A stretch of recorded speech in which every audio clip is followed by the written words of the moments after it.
This episode is brought to you by TaxAct. Don't do your taxes alone. Join TaxAct's National Admin Night. Admin nights are social gatherings for getting through your to-do list. So get ready for a night of fun, finding deductions, and filing taxes with TaxAct, where you can file your federal and state return for just $49 through April 8. Let's get together and get them over with. Visit taxact.com/admin-night for details. The unofficial end to summer is here. School has started for most, football season is upon us, and soon the leaves will be changing color.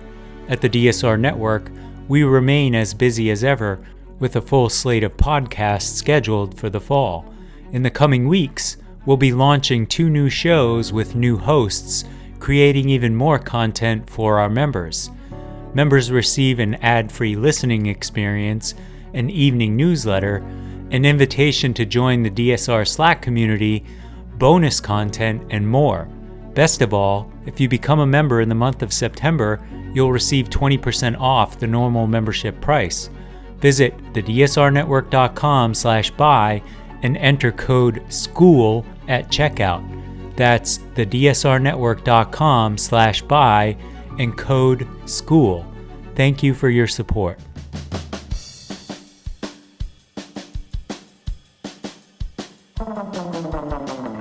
Welcome to The Secret Life of Cookies, where we try to solve the world's problems through the miracle of carbohydrates, one recipe at a time, with host Marissa Rothkopf and her dog, Bosco. Hello and welcome to a special end of summer, but why does it feel like summer is never ending episode of The Secret Life of Cookies. My guest is climate scientist Dr. Michael Mann. Before you turn off the podcast and hide under the bed like I like to, because the reality of climate change concerns you too much, please give my conversation with Dr. Mann a listen. First of all, we all know how dusty it is under your bed. And second, know that listening to Dr. Mann should leave you feeling emboldened. A little bit of housekeeping before we get into it. All the recipes for the podcast and links can be found on my Substack newsletter at marissarothkopf.substack.com.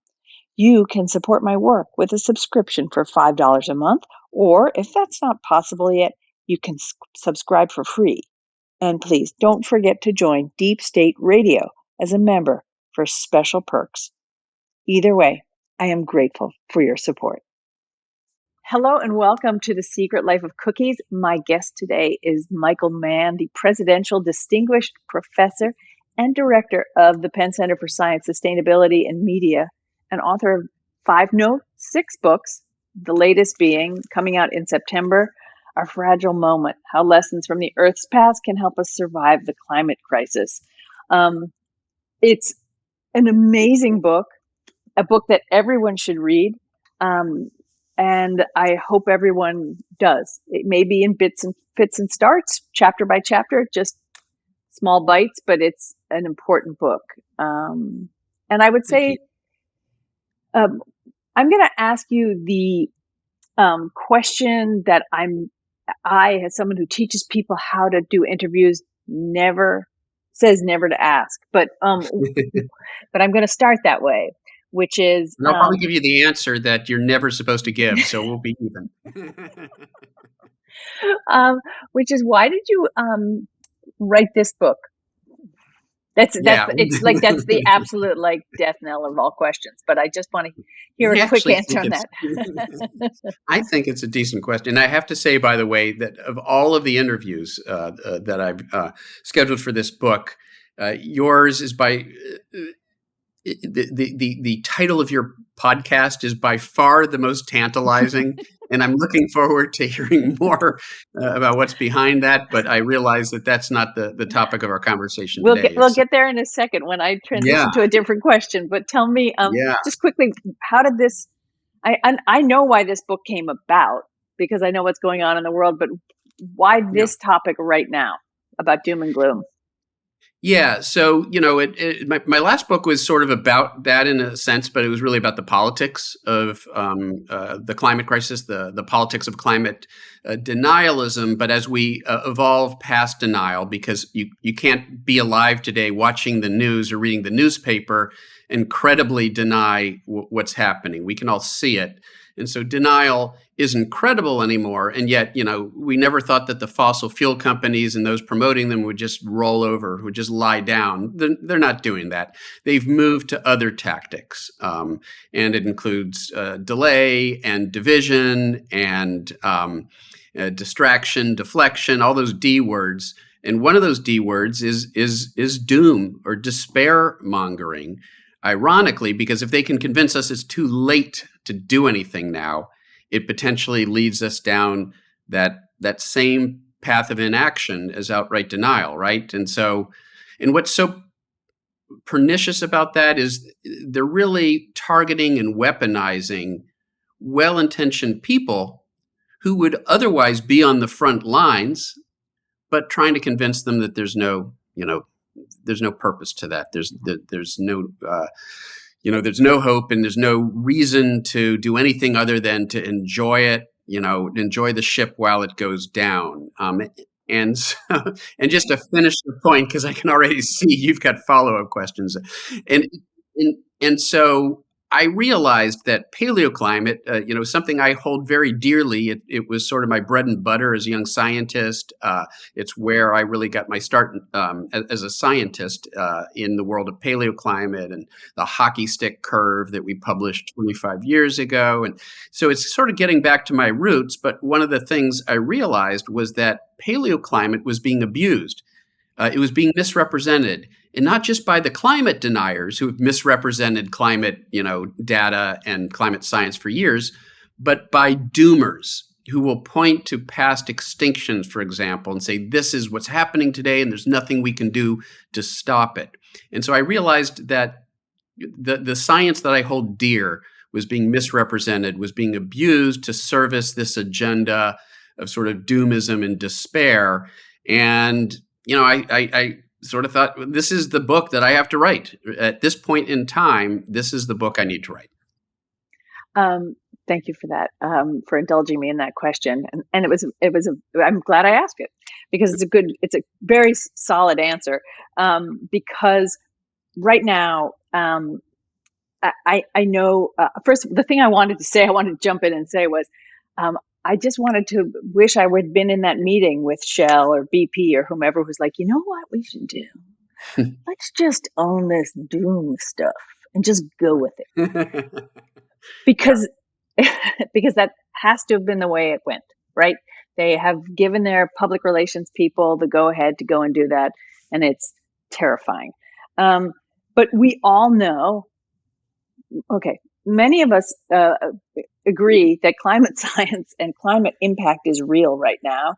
2 times the number of people that died of COVID have died. 2 times as many have died of heat-related issues over the past couple of years. 2 times more than people who died of COVID.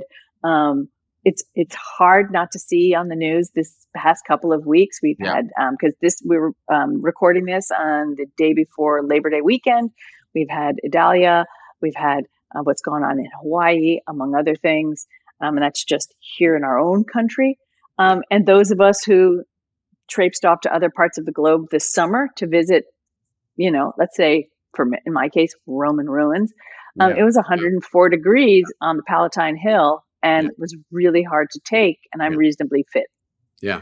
So it's really hard to deny that, and not to get despairing about what next summer holds, what the 10 years from now holds. Will my children ever visit, be able to go back to Italy and visit it? The tarmac melted in Sicily, or Palermo. So let's just take a step back for the people who are in the back rows and maybe not paying attention. They're on their iPhone, and explain to them. That'd be half of the students in the course I'm teaching right now, at least. At least. And I literally gave the lecture yesterday to my class, and I said, please, no AirPods and hoodies. And please, yes, you can write your friend and tell them you want the turkey sandwich, not the tuna sandwich. I forget, where are you teaching? I teach at Montclair State University. Oh, yeah. Just up the road. Yeah. But We get a lot of Jersey kids too here at Penn, so we're probably some of the same. Yeah, It's the same sort of. I think kids across the world are like yeah, that right now. yeah, Um, but can you please give us a little bit of a sense of what is causing this? It's hard not to look at this and think, okay, well, climate change is here.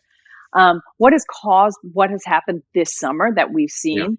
And how do we not go screaming for the hills, the cool hills, Yeah. knowing this? Well, maybe that's what we should be doing, but at least headed to those cooler hills. I mean, and that's actually, it gets into a serious point here, which is Hmm. climate-driven migration, right? And we're seeing people. There Right. was just a story I was watching earlier because the Texas governor has like erected obstacles to refugees crossing into Texas. They're now going to New Mexico, and it's so hot right now that they're dying. We've got refugees who are dying from heat exhaustion. This is the world we live in now, where it's becoming too hot in many regions, or too dry, or sea level rise is Hmm. inundating our coastlines. Or in Australia, where I did a sabbatical during the Black Summer a few years ago, I Oh was my gosh. there at that time. And and people literally, there are areas where you can't safely live anymore because of the devastating wildfires that threaten a larger and larger part of that continent. So, I mean, we have people who are being driven from their homes by climate-related, heat and extreme weather events and coastal inundation, and that's leading to conflict, right? Because you've got less livable land, less habitable, land, a larger global population, less food, less water, again, because of the stresses being brought by the climate crisis. And so it's this sort of perfect storm of security and conflict, a security and conflict disaster that is unfolding. And if we continue down this road, an apocalyptic future is not only possible, it's essentially ensured. That is a possible future. We're at that juncture right now where we can avoid that. We're seeing we're starting to see those devastating consequences, but we're not yet committed to, a literally a world where human civilization is not possible. That's possible if we continue down the road. Right. And I think you make a clear point in your book that societal breakdown is possible, but that right now, like you said, we're on the crux of change. And you do offer up some hope that perhaps, which contrasts, say, to like, I listened to the woman who's in charge of like Florida for FEMA. And she said, it used to be that our jobs were focused on a couple of key points during the year. Yeah. And now my job is year round, Yeah. Oh, yeah. of taking care of the problems that occur because of climate change. Oh, absolutely. So, And while we're dealing with a landfalling hurricane in Florida, we've got wildfires out, in the western U.S. So we have these multiple disasters now that are right. spreading our disaster relief infrastructure thinner and thinner. And statistically, the areas Hmm. affected by like a heat dome are expanding like by 25% each and Sure. every time. So those of us who feel sort of happy and safe here in our beautiful New Jersey suburb, I don't know really why, if we all should feel safe anywhere. No, That no, might there's no be. place that's safe. When you look at, I mean, you're not that far away from, the Philadelphia area where I live. We're Hmm. just outside of Philadelphia in Bucks County. You may remember there was this flash flood this summer, which Right. was driven by just unbelievable amounts of precipitation. A warmer atmosphere holds more moisture, so you're going to get bigger flooding events. And I was interviewed about that event by some local journalists. I said, we're seeing the devastating consequences of climate change here. So whether it's the floods and people dying from these record floods, or the wildfires, the heat domes, the inundation of our coastlines, no place, literally no place now is safe from climate change. Except maybe my kitchen island, she said in a really poor segue. Um, Before we started this podcast, you said this is sort of an intriguing sounding podcast name, and the truth is, The Secret Life of Cookies does deal with baking, but it started as a means of sort of self-soothing while talking about Yeah. really, really dire events in the world, because it started at the height of COVID and Trump doing his crazy dance on Well, I'm a January little 6th. disappointed, frankly, because I really did think we were going to be talking about cookies. I'm making a dish today. You can't really see it, and obviously no one at home can because this is a podcast. But I'll do it as ASMR. But here you can hear butter. Yeah. I'm making a dish that I had when I was braving the 104, 105 degree temperatures in Italy this summer. Yeah. So it's a little bit of an homage to that, and it's an Italian pastry, like a crostata, and it's very sort of a buttery, crumbly dough that I flavor, that you use egg yolks in to make it really rich, and lemon. And I'm going to fill it with an almond cake called frangipan, which is a fancy name, and I like it better than almond See, I cake. told my publisher this was an interview I wanted to do in person. Exactly. I could have gone down to Philadelphia with my Oh, bowl well. and my butter. Next Next time, I'll drive one down, and I'm going to put fresh apricots on top of that and kind of bake it all up. It should be nice, but it will remind me of just how grievous the. If I'm going to be on the deck of the Titanic, I might as well have something nice to eat. But your point, you have offer up a hopefulish view of this, which I have a hard time getting my head around because I see a lot of climate change deniers out there. Yeah. And I think I've even heard you in various interviews talk about how challenging it is to be a climate change scientist right now. How do we convince more people, or will that help to convince more people that climate change is real? Is there a path to helping people get there? So here's the thing, and this will be a surprise to you, I think. This is a surprise to everyone. If there are people, there are polling organizations, there are, public opinion specialists in the academic world who have been doing, consistent public survey work, monitoring public opinion about climate change, particularly the group at George Mason and Yale. They've done, for a number of years now, consistent polling looking at public opinion, and they sort of classify it into different categories. It's called the 6 Americas because there's 6 categories, all the way from dismissives to the alarmed. And so the question is, well, what percentage of the American population is in that dismissive camp? And that's, dismissive, that would be the uncle at Thanksgiving who goes out of his way to, tell you about the latest Fox News segment he saw demonstrating that climate is a hoax. People go out of their way to sort of promote climate denialism. It's only like 9 to 10% of the public.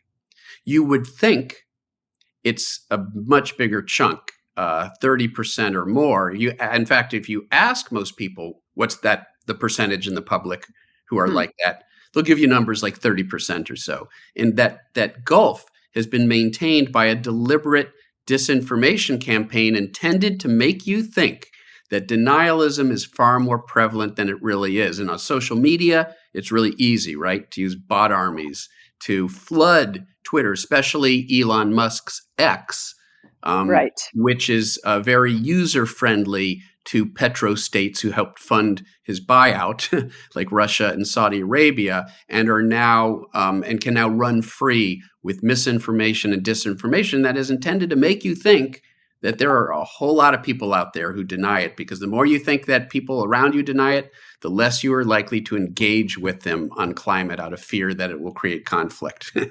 That's a big part of what's going on. It's an enormous part. I think it should be the part that's reported more than anything. Absolutely. I studied the First World War in graduate school. That was my focus on the popular culture and media, and a lot of what I was talking about was propaganda. Yeah. And Yeah. I don't think General Kitchener, the father of propaganda during the First World War, Yeah. could have imagined the idea that there are robots, literally, It's remarkable. that are out there on behalf of petrodollars, spent by, Yeah. paid by petrodollars. It sounds like we're Funding. living in a dystopian novel, a future sort of, but it's here. This is the world we live in now. And with AI, with with large language models and AI driven chatbots, Right. we're in, certainly it's a brave new world we find ourselves in. It's very scary too. And you go back. You also, I think this week you also talked about Vivek Oh yeah. Ramaswamy's little post. You correct? My Was it you? first semester roommate at UC Berkeley was a Vivek, so it really troubles me. He was a great guy. He's still a good Right. friend of mine. His name is being sullied by this other Vivek now. He's, penetrated our yeah. So that's part of his shtick too, right? One of the things I did see though was a study by the Pew Research that came out in the beginning of August Yeah. that I found heartening, in that it showed, obviously, like if we're going to look at like across political divides, even though occasionally I do get letters from people, including one today, saying, "We just like your recipes. Please stop being so snarky about politics." Well, Yeah. I'm not being snarky about politics. We all have to be concerned about this. And that's what comes when you subscribe to my recipes. I'm sorry. Just comes with it. That the Democrats, by and large, across the spectrum, and I'm completely, like distilling this down to the most basic, Yeah. are very much like, yes, climate change is real and we need to do something about it. Yeah. And we think the government should invest in renewable energy sources, et cetera, et cetera. Yeah. And the Republicans, and this is where the hopeful surprise came to me, was it's a small number of Republicans, and most of them are over the age of 65, who are like, you know what, we should invest more money in coal and, Right. oil. Yeah. And it's Republicans under the age of 30. That's right. That there are some, but there are Republicans under the age of 30 who believe that climate change is real. Absolutely. Yeah. I mean, and you even saw that at the debate when Vivek Ramaswamy went down that sort of denialist frame. He was very careful in the way he didn't literally call climate change a hoax. He said it was the climate agenda. It was sort of weasel words that he put in there for plausible deniability. No, I didn't deny that it's real. But we know what he meant, what he was trying to communicate. But he was booed by that audience for his statements. It was an audience of independents, young, voters, including young Republicans, are not with him. They are, not going to buy into that sort of framing, and the Republican Party is going to continue to lose younger voters if they continue down this road. And so there is, a grain. There is a sliver of good news there, in that if this is the direction they want to go, they're going to be losing elections. Now, they still have, we've got a Supreme Court that has been weaponized against climate action, and it's going to take many years to turn that ship around. And so there's some permanent damage that's already been done. But if they continue to lose elections, then that's good for the standpoint of climate policy. So you do offer this hopeful-ish view of our possible future based on the past history of Earth. Yeah. But I look at the past 200 years or so of industrialization and the use of oil and fossil fuels and carbon emitting fuels. And I don't know how we can even compare that to anything that happened in our past. So how do we make that leap in our mind?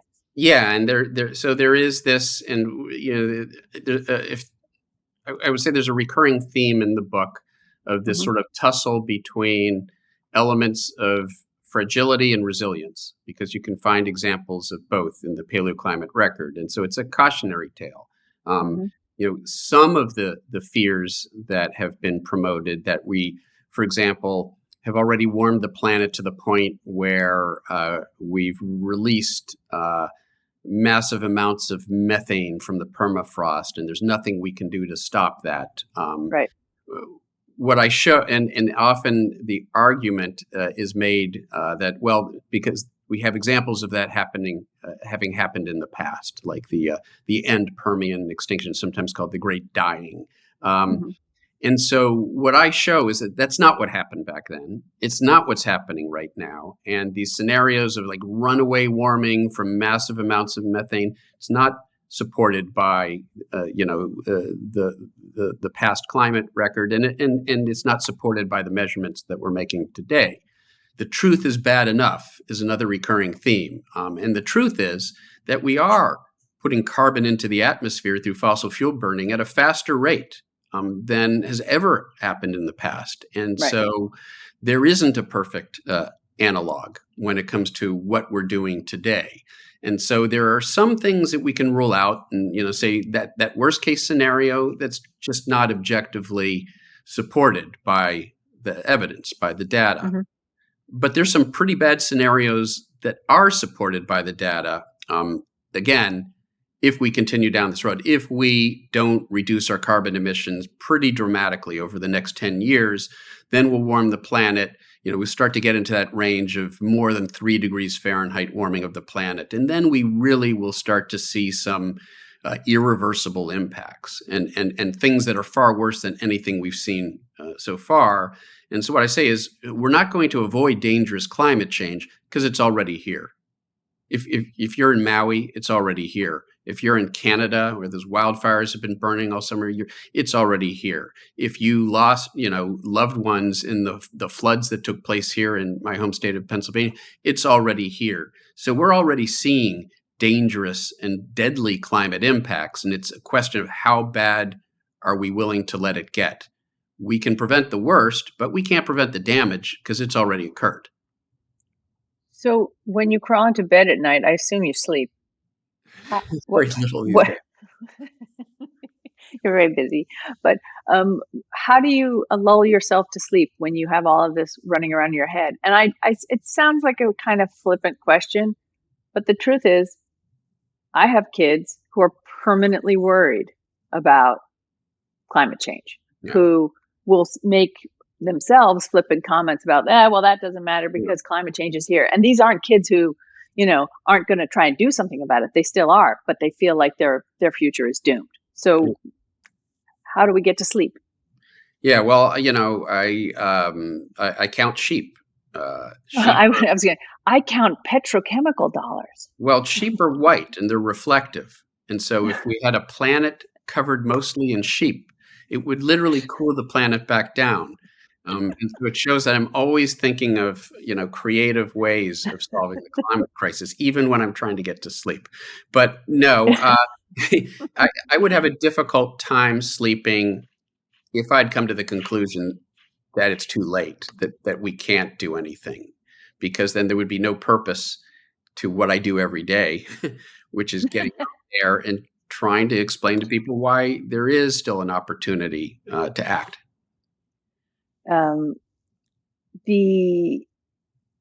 There's one concept in your book that I think that I didn't know, that I would love it if you could explain in layman terms to the people listening, which is the phrase, and I'm going to pronounce it the way I want to hear it. I've never heard it said out loud, which is hysteresis. Yes.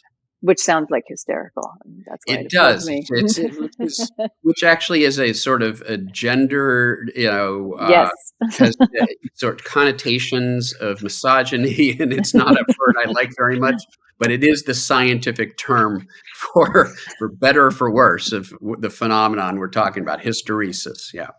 Right. And what is its relevance? Like briefly, what is it? And what is its relevance to our current situation that we're in?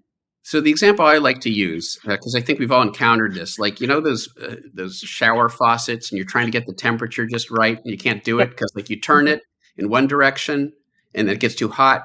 You turn it the other direction, and it's like not turning the same way. So Yeah. so with the temperature that you arrive at doesn't correspond to any unique position of the knob. It depends on which direction you're coming from. Are you turning it up or turning it down? Right. That's an example of hysteresis. It's when a system doesn't just depend on the state variables, like the amount of carbon dioxide in the atmosphere. It also depends on where you're coming from. Are you starting out with a frozen planet and warming it up? Or are you starting out with a greenhouse planet, a Venus like planet, and cooling it down? And it turns out that depending on the direction you're coming from, for example, uh, Mm. you will, at today's level of greenhouse gases, or let's say the current sort of brightness of our sun, um, given the current brightness of our sun, if you sort of do the math, you use a climate model to model the physics of the climate system and how it responds to the heating of the sun, you can show that for the current level of brightness of the sun, there are two different possible states of the Earth. One, which is frozen, and Mhm. one which has very little ice, like today. And so it depends on what direction you came from. And so the practical implication for us, we were talking a little bit briefly, there was a mention of the Pliocene, Yeah. this period a few million years ago, when we know that the Greenland ice sheet didn't exist and global sea levels were, at least 15, maybe 20 feet higher than today. And the carbon dioxide level was about what it is right now. And so this could lead you to think, well, all right, does that mean that when we Right. let the climate catch up with the carbon pollution we've already put in the atmosphere and it sort of comes to a new equilibrium, will that new equilibrium look like the Pliocene with sea levels that are tens of feet higher, massive inundation of our coastlines? And it turns out probably not, because we arrived at the Pliocene, we had a climate that was cooling slowly from the hothouse conditions that existed tens of millions of years ago, and it cooled into the Pliocene. Today, we've got a planet that we're warming up potentially to that same level of CO2, and the amount of ice that you get isn't necessarily going to be the same. And if you want a simple sort of way of thinking about it, when you have a Greenland ice sheet already, Right. it sort of resists melting because it's reflecting sunlight back to space. It's helped cooling the climate. So when you have that ice sheet, it's pretty resilient. And you have to turn up the CO2 knob even higher to get rid of it. But when you do get rid of it, it can happen very quickly. And so what that means is maybe we're okay right now. Maybe the Greenland ice sheet isn't doomed to disintegrate and give us, potentially, 20, the better part of 20 feet of sea level rise. But when you study the past record and you look at where those sort of tipping points are, we're probably not very far either. If we warm the planet more than 3 degrees Fahrenheit, we could, and we get CO2 levels up to like 440 or 450 parts per million rather than the 420 that they are now and were during the mid-Pliocene, for example. If we get those CO2 levels, somewhat higher, then we could commit to a fairly rapid disintegration of the Greenland ice sheet. And so what hysteresis buys us is a little bit of resilience. The Greenland ice sheet probably isn't a goner yet, even though our Mhm. CO2 level matches the Pliocene CO2 level. We've got a little bit of extra resilience there because we've already got the Greenland ice sheet and it's helping us out. But the models tell us if we warm the planet, another half degree or more beyond that, 1.5 Celsius, 3 degree Fahrenheit, if we warm it more than 4 Fahrenheit, we could see that happen. So a little bit of good news, but also some bad news. We've got a margin of error, but it's not a big margin of error.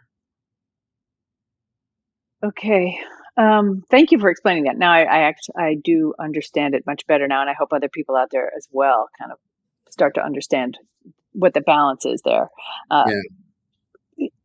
One question, just a little question before we leave, or actually, I have two questions. One's is, but I'll leave that for last. The question is, I don't have petrochemical dollars. I get one vote. I know I can, encourage lots of youth to vote, Yeah. but all of that takes a lot of time. And I Yeah. feel a lot of us are sort of beginning to pant a little bit about how near all of this is. What can little old me do? I've got a Supreme Court that really doesn't, Yeah. have a care of what I have to say. Yeah. And Shell, who just yesterday were like, carbon offsets, we're not going to do anything. We've decided to shelve them. Not that I've ever believed much in carbon offsets, but how can I compete with that? Yeah, I mean, I think you're doing all the things that a person could be doing, right? And you're sharing this conversation with your listeners, and you're helping get the word out. And then so we all are doing what we can using whatever tools or opportunities or platforms that we have, and that's the way it works. We all have to do what we can. Now, what we can take some solace from is the fact that if you look at the physics, if you just take the physics of the climate, it does not dictate that it's too late to keep the planet below those catastrophic levels of warming. The technology that exists today doesn't tell us that it's too late. We've got the technology to decarbonize our economy on the time scale necessary. I talk a little bit about the studies that have been done in the book. And so the obstacles aren't physical, they're not technological. They are, and you've put your finger on it, they're political at this point. But political obstacles can be overcome. So we know what our challenge is. Our challenge is to not give up, is to hold the feet to the fire of the bad actors and the bought out politicians, use our voice, use our vote to do everything we can to, because individual action, alone isn't going to solve this problem. But when we work together, when lots of individuals act and we get collective action, that has real consequences. And we've seen that. We even saw in the midterm election, the youth vote was up because they've taken notice. They understand that it's their future that's on the line here, and they're starting to turn out and vote. And if we can continue to get young folks to be engaged and to get out there and use their voice and use their vote, we can do it. I'm absolutely convinced that we can. That is a very hopeful note and very nicely said. I think it's important to remember what you said there in the middle, which is we have, as they used to say about them, like Bionic Man, we have the technology. Right. To make the world's first, what did he had an eye and then one of his legs. Yeah. But then there was like Lindsay Wagner, and she had the ear. She had the ear. And like if you put them together and made a bionic baby, it would be perfect but alas, it never happened. They never got together. They never did. It was sad because they could have probably saved the planet right then and there. Exactly. I'm glad we've taken this down to a important cultural moment in our lives. Really distilled it down. I mean, is there anything more important in the history of modern American culture than the $6 million? Beep. Yeah, no, with nothing. Inflation, he'd be like the 70 million, 100, maybe, I don't know, $200 million man, maybe. Probably, yeah. But still not as rich as Elon Musk. Possibly, and definitely not as rich as Donald Trump.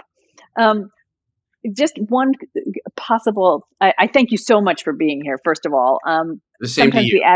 We add on a bonus portion of this, and I have one one question to you that popped up, which was, you said that being a climate scientist is really hard, and as far as I'm concerned, I'm sure you must get it coming and going from people.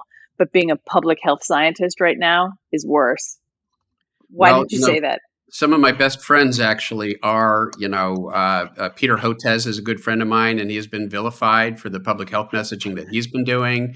Anthony Fauci, of course, who I know, they're both really good people who have been turned into villains by the right because their message is inconvenient. And as I've often said, I actually wrote a piece a couple years ago for Newsweek, the title of which was Anthony Fauci, We Climate Scientists Feel Your Pain. Because we've been there, we saw it coming. Right. It's just what's so remarkable is to see how it played out on such an the sort of disinformation campaign and the evolution from denying the problem to denying the solutions to the problem, rather than playing out over decades as it did with climate. It literally played out like over a year. And so we saw it on this incredibly accelerated time frame. But the bottom line is the weaponization of ignorance about the views of scientists and elites for the purpose of maintaining this rabble that can allow, the Republican Party to continue to win elections and keep, the wealth in the hands of the small number, the handful of plutocrats who are basically running the show. Absolutely. And I think one of my biggest takeaways from this conversation, okay, I have many takeaways, but one of the biggest is a reminder to everyone that so much of what we are seeing and hearing and believing in comes, even if it's that climate change is being denied by millions and millions of people, is not necessarily true. This is propaganda delivered to us by bots, and then spread around from there. Bots, because both would be right. Did you say both of them? But not Vox. Vox is actually quite good. So Vox is very good, and it's a very unfortunate Vox. It's a massively confusing. Yeah, I wouldn't necessarily give them that title, but hopefully Vox will win over Fox in the end. And so we leave on a giggle, because really that's the best thing we have, and to make sure that everyone votes. From Hogan's Heroes or something. I don't know. I'm trying to, or like no, it was more like the Red Skull of Captain America. I don't know. I'm trying to. You brought sort of a few different elements mixed.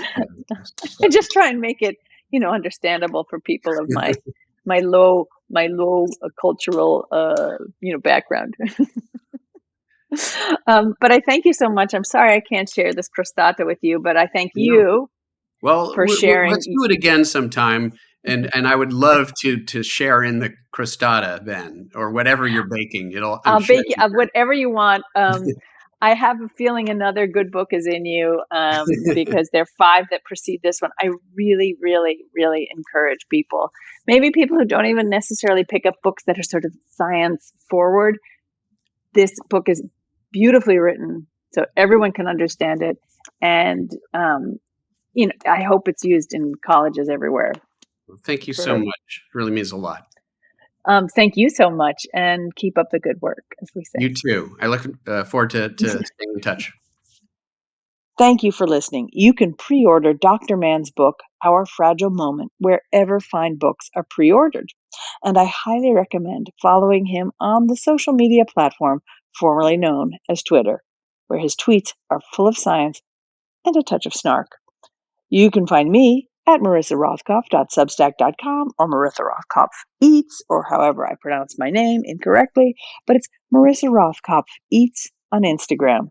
And if you're hanging around Threads, gosh, join me and the other 100,000 people on there or whatever, and please give a follow at marissarothkopf.eats there. Thank you, and have a great week.